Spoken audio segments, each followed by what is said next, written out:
Bollywood silver screen presenting a rough draft. इस कहानी की शुरुआत में हम एक लड़की को दिखाया जाता है जिसे पुलिस पकड़ लेती है। इसका नाम किरिल है। ये गेम डेवलपर है, पर पुलिस इसे पकड़ने के बाद छोड़ भी देती है। और अब किरिल के मोबाइल पर एक लोकेशन आती है और यहाँ से कहानी जाती है फ्लैशबैक में, यानी कि 24 घंटे पीछे, जहाँ पर किरिल की गर्लफ्रेंड उससे ब्रेकअप कर लेती है क्योंकि वो उसे वक्त नहीं देता। साथ ही किरिल की जिंदगी में एक खुशी का पल भी आता है क्योंकि उसने जो गेम बनाई थी उसे एक बहुत बड़ी कंपनी ने खरीद लिया है। किरिल अपने ऑफिस के स्टाफ के साथ पार्टी करने के बाद जब अपने घर आता है तो वो देखता है कि उसके घर में एक अनजान लड़की है जो कहती है कि ये मेरा घर है। इस बात से किरिल परेशान हो जाता है और पुलिस को बुलाता है। पुलिस जब आती है तो लड़की बताती है कि मेरा नाम रिनेटा है और ये घर मेरा है। वो पुलिस को घर के पेपर्स भी दिखाती है, जिसके बाद वहां से किरिल को निकाल दिया जाता है। किरिल ने जो घर के बिल्स जमा किए होते हैं वो लेकर वो सरकारी दफ्तर भी जाता है, लेकिन इसका कोई फायदा नहीं होता। वो ये साबित नहीं कर पाता कि वो घर जहाँ पर अब रिनेटा रह रही है वो उसका है। किरिल इसके बाद अपने ऑफिस जाता है जहाँ पर उसका स्टाफ जिनके साथ वो पार्टी कर रहा था उनमें से कोई भी उसे नहीं पहचानता। किरिल को कुछ समझ नहीं आता कि उसके साथ क्या हो रहा है, इसीलिए वो अपने पिता के पास जाता है। पर हैरानी की बात ये होती है कि उसके पिता भी उसे नहीं पहचानते। इसीलिए एक बार फिर से वो अपने घर जाता है और रिनेटा से कहता है कि तुम मेरे घर पर कब्जा क्यों करना चाहती हो। रिनेटा कहती है कि ये घर मेरा है। किरिल उसे चाकू की नोक पर सच कहने को कहता है, लेकिन वो अपने आप को ही मार देती है। और तभी यहाँ पर पुलिस आती है जो किरिल को पकड़ लेती है, लेकिन अगले पल उसे छोड़ दिया जाता है। जिसके बाद उसके मोबाइल पर एक लोकेशन आती है और ये वही पल होता है जहाँ से कहानी शुरू हुई थी। किरिल अब उस लोकेशन पर जाता है जो कि एक पुराना खंडरनुमा लाइट हाउस है। वहां पर कोई भी नहीं होता, इसीलिए रात को वहीं पर सो जाता है। और अगली सुबह जब वो उठता है तो वो जगह पूरी तरह से बदल चुकी होती है, नई हो गई होती है। और तभी वहां पर रेनेटा आती है जिसकी एक रात पहले मृत्यु हो गई थी।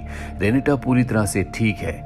किरिल उसे देखकर हैरान होता है। रेनेटा कहती है कि तुम्हें हैरान होने की जरूरत नहीं है, ये एक दूसरी दुनिया यानी कि पैरेलल वर्ल्ड है जिसका नाम किमजिम है। ये नाम सुनकर वो हैरान हो जाता है क्योंकि किरिल ने जिस गेम को बनाया था उसका नाम भी किमजिम था। रेनेटा किरिल को बताती है कि इस दुनिया में कई सारे पैरेलल वर्ल्ड यूनिवर्स हैं जिनके बारे में बहुत सारे लोगों को पता है। और जब तुमने अपनी गेम किमजिम को बनाया तो गलती से तुमने पैरेलल वर्ल्ड का दरवाजा खोल दिया। जिसके बाद मैं तुम्हारे घर गई, मैंने सारी आइडेंटिटी अपने नाम पर बनवा ली और तुम्हें जितने भी लोग इस दुनिया में जानते थे उन सब की यादों से मैंने तुम्हें मिटा दिया।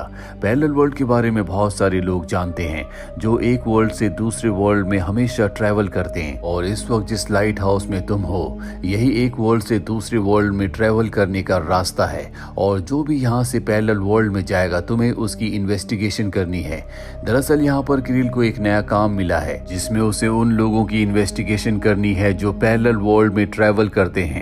रेनेटा उसे बताती है कि यहाँ पर कई सारे पैरेलल वर्ल्ड के दरवाजे हैं, लेकिन अब तक एक ही खुला है जो तुमने खोला है। पैरेलल वर्ल्ड उस वर्ल्ड को कहा जाता है जो हूबहू हमारी अर्थ की तरह, हमारी दुनिया की तरह एक दूसरी दुनिया होती है। वहां पर वो हर एक चीज होती है जो हमारी दुनिया में है। जिस तरह से हम अपने आप को मिरर में देखते हैं और हमारी परछाई हमें नजर आती है, उसी तरह हमारे वर्ल्ड का एक पैरेलल वर्ल्ड भी है, लेकिन वो परछाई नहीं, वो हमारी दुनिया की तरह असली दुनिया है। और उसी दुनिया का दरवाजा किरिल की गेम की वजह से खुल चुका है। किरिल रेनेटा से पूछता है कि तुम्हें ये सब कुछ कैसे पता। वो बताती है कि हम इंसान नहीं है, हमारी एक सीक्रेट सोसाइटी है और मैं उस सोसाइटी के लिए काम करती हूँ। मेरे ऊपर मेरे सीनियर्स भी हैं जिनके ऑर्डर्स मुझे मानने पड़ते हैं। और इसके बाद वो उसी कमरे में उसे एक अलमीरा दिखाती है जो पूरी तरह से खाली होती है। वो किरिल से कहती है कि तुम इस अलमीरा से कुछ भी मांग सकते हो। हालांकि किरिल अपनी दुनिया में अपने लोगों के बीच में वापस जाना चाहता है, लेकिन उसे बताया जाता है कि अब इस दुनिया में तुम्हें कोई नहीं पहचानता। और इसके बाद वो वहां से चली जाती है। किरिल अलमीरा से विश करता है कि उसका बेस्ट फ्रेंड वहां पर आ जाए और अगले पल उसका बेस्ट फ्रेंड वहां पर आ जाता है। पर हैरानी की बात यह होती है कि उसका बेस्ट फ्रेंड अब भी उसे पहचानता है जिसके साथ किरिल एंजॉय करता है। तभी यहाँ पर उसकी गर्लफ्रेंड भी आ जाती है जिसका नाम ऐना है। ऐना ने अपना नया बॉयफ्रेंड बना लिया है। दरअसल ऐना उसे पहचानती नहीं क्योंकि उसकी यादों से उसे मिटा दिया गया है। दरअसल ऐना का जो नया बॉयफ्रेंड है वो इस सोसाइटी का पहले से हिस्सा था और उसी ने ऐना को इस सोसाइटी से इंट्रोड्यूस करवाया होता है। और अब किरिल इनकी इन्वेस्टिगेशन करता और इन्हें उस पैरेलल वर्ल्ड में जाने की इजाज़त दे देता है, लेकिन वो अपने बेस्ट फ्रेंड के साथ उनका पीछा करता है। और जब वो एक रेस्टोरेंट में जाता है तभी एक रोबोट किरिल के ऊपर हमला करता है, पर अचानक से उसके अंदर सुपर हीरो वाली पावर्स आ जाती है, जिससे वो उस रोबोट को हरा देता है। इसके बाद इन्हें एक लड़की मिलती है जो जख्मी होती है, पर जब ये उसे पानी पिलाते हैं तो उसके जख्म अपने आप ही ठीक हो जाते हैं। किरिल भी पानी पीता है और उसके जख्म भी ठीक हो जाते हैं। अब ये जो लड़की होती है इसका नाम रोज है। वो बताती है कि वो भी किरिल की तरह एक एजेंट है। वो 27 साल की उम्र में इस दुनिया में आई थी, जिसके बाद उसकी उम्र कभी नहीं बढ़ी, यानी कि वो हमेशा के लिए अमर है। किरिल भी समझ जाता है कि वो भी उसी की तरह अमर है और अब वो अपने टावर में वापस आ जाता है। अगली सुबह जब उसकी नींद खुलती है तो वो देखता है कि एक नई दुनिया का दरवाजा खुल चुका है, जो कि बहुत ही खूबसूरत है। और अब इस नई दुनिया को देखने के लिए रेनेटा अपने सीनियर्स के साथ आती है। साथ ही वो किरिल को एक लॉकेट देती है और कहती है कि तुम किसी भी दुनिया में 15 किलोमीटर से ज्यादा नहीं जा सकते। अगर तुमने ऐसा किया तो तुम्हारी जान जा सकती है। किरिल के पास कोई भी रास्ता नहीं है, उसे इनकी बात माननी ही पड़ेगी।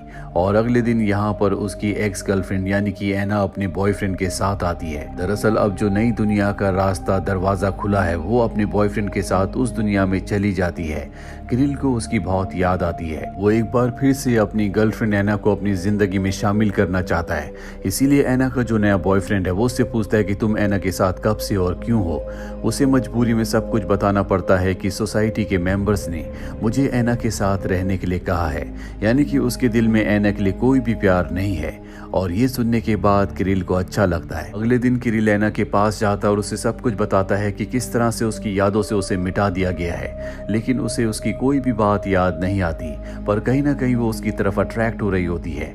किरिल उसे डेट पर चलने के लिए कहता है और वो उसके साथ डेट पर जाने के लिए मान जाती है, जिसके बाद ये दोनों के दोनों उसी नई दुनिया में जाते हैं जिसका अभी अभी दरवाजा खुला है। अब क्योंकि किरिल ने 2 नई दुनियाओं को ढूंढा है, इसीलिए उसके सम्मान में एक पार्टी दी जाती है, जहाँ पर किरिल एना के साथ आता है। एना और किरिल को साथ देखकर रेनेटा को बिल्कुल अच्छा नहीं लगता। वो अकेले में किरिल से कहती है कि तुम्हें पुरानी दुनिया के लोगों को भूलना होगा। दरअसल कहीं ना कहीं वो खुद भी किरिल को पसंद करने लगी है। वहीं एना को दिखाया जाता है जो देखती है कि किरिल का ध्यान उस पर नहीं है, इसीलिए नाराज होकर वो पार्टी छोड़कर चली जाती है। और इसी मौके का फायदा उठाकर रेनेटा उसे किडनैप करके एक दूसरी दुनिया में भेज देती है। किरिल वापस अपने लाइट हाउस टावर में आता है, जहाँ पर अगले दिन उसके पास एक लेडी आती है और कहती है कि हमारे पास तुम्हारे लिए एक मिशन है। तुम्हें एक खास दुनिया का दरवाजा खोलना होगा, जो कि असली दुनिया है, जहाँ पर किसी तरह की कोई प्रॉब्लम नहीं है। उसे हम सभी पैरेलल वर्ल्ड का स्वर्ग भी कह सकते हैं। दरअसल जितने भी पैरेलल वर्ल्ड हैं वो सब उसी की कॉपी हैं और वो वर्ल्ड ओरिजिनल वर्ल्ड है। वहाँ पर किसी भी तरह की कोई भी प्रॉब्लम नहीं है, जिस तरह के दूसरे पैरेलल वर्ल्ड्स में है। तुम्हें वहाँ जाकर सीखना होगा कि वहाँ का तौर तरीका क्या है, जिससे कि वो लोग इतने खुशहाल हैं। और एक बार अगर तुमने सीख लिया तो हम सभी पैरेलल वर्ल्ड को उसी वर्ल्ड की तरह बना देंगे। अब यहाँ पर किरिल अपनी गर्लफ्रेंड एना को कॉल करने की कोशिश करता है, लेकिन उसका कॉल नहीं लग रहा होता, इसीलिए उसके घर जाता है, पर एना अपने घर पर नहीं होती। किरिल वापस आ जाता है और अगली सुबह जब वो उठता है तो देखता है कि एक नई दुनिया का दरवाजा खुला हुआ है। वो उस दरवाजे से उस दुनिया में एंटर करता है जिस दुनिया की हालत बहुत ज्यादा खराब होती है।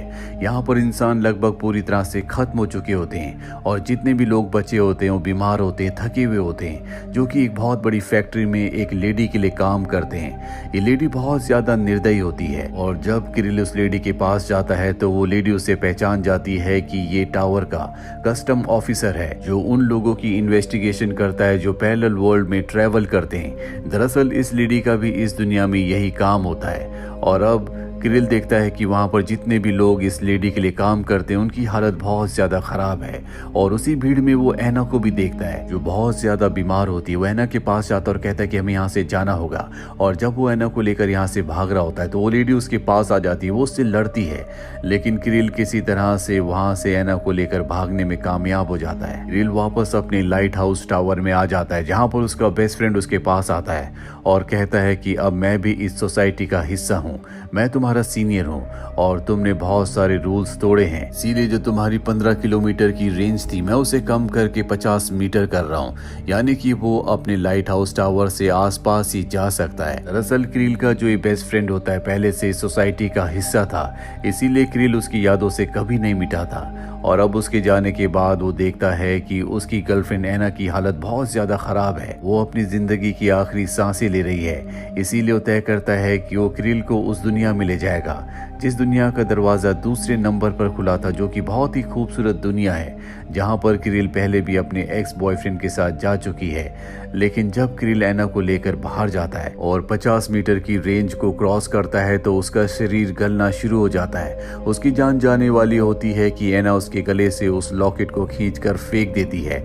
जिससे वो पूरी तरह से ठीक हो जाता है, यानी कि अब वो पूरी तरह से आजाद है, वो किसी भी दुनिया में कहीं भी जा सकता है। क्रिल वापस अपने लाइट हाउस टावर में आ जाता है और अगली सुबह वो देखता है कि एक नई दुनिया का दरवाजा खुला है। वो उस दुनिया में जाता है जो कि बहुत ही ज्यादा आधुनिक होती है। यहाँ पर सारी की सारी टेक्नोलॉजीज बहुत ज्यादा एडवांस होती है और तभी उसके पास एक कस्टम ऑफिसर आता है। इस ऑफिसर का भी वही काम है जो कि क्रिल का है। यह ऑफिसर बताता है कि ये ओरिजिनल वर्ल्ड है, यानी कि वही वर्ल्ड है जिसका मिशन क्रिल को दिया गया था।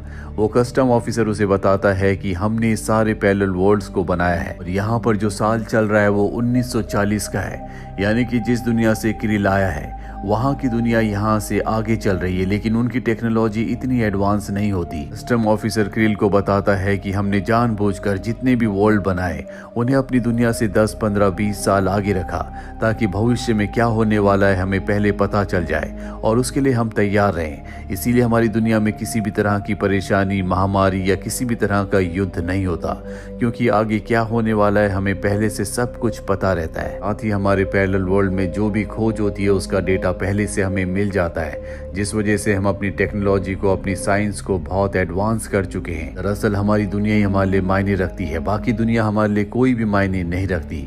हमने दुनियाओं को इसलिए बनाया था ताकि हम अपनी दुनिया को बेहतर बना सके, जिसमें हम कामयाब हो गए।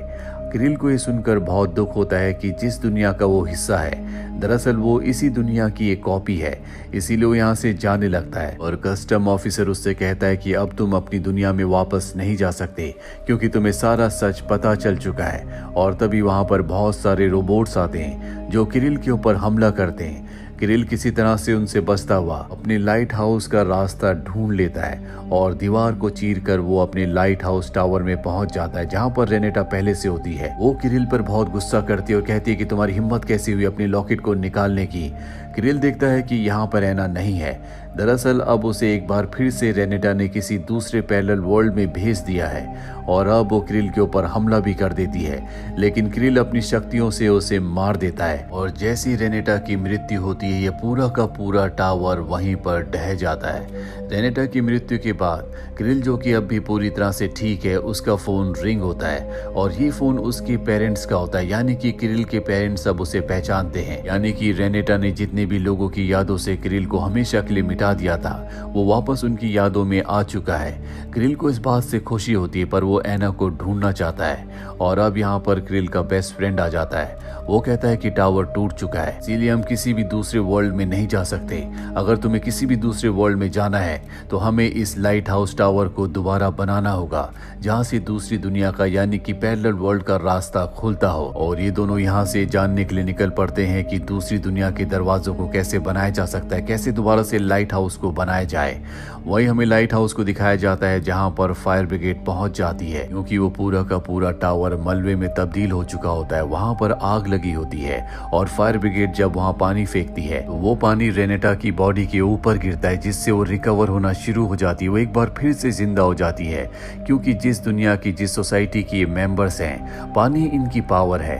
पानी से ये अपने घाव को, अपने आप को पूरी तरह से ठीक कर सकते हैं। रेनेटा के दोबारा जिंदा होने का मतलब ये है कि जल्दी दूसरी दुनिया के रास्ते भी खुल जाएंगे, लेकिन सबसे पहले वो क्रिल से बदला लेना चाहेगी। और इसी के साथ ये फिल्म, ये कहानी यहीं पर खत्म हो जाती है। उम्मीद करते हैं कि ये कहानी आपको पसंद आई होगी।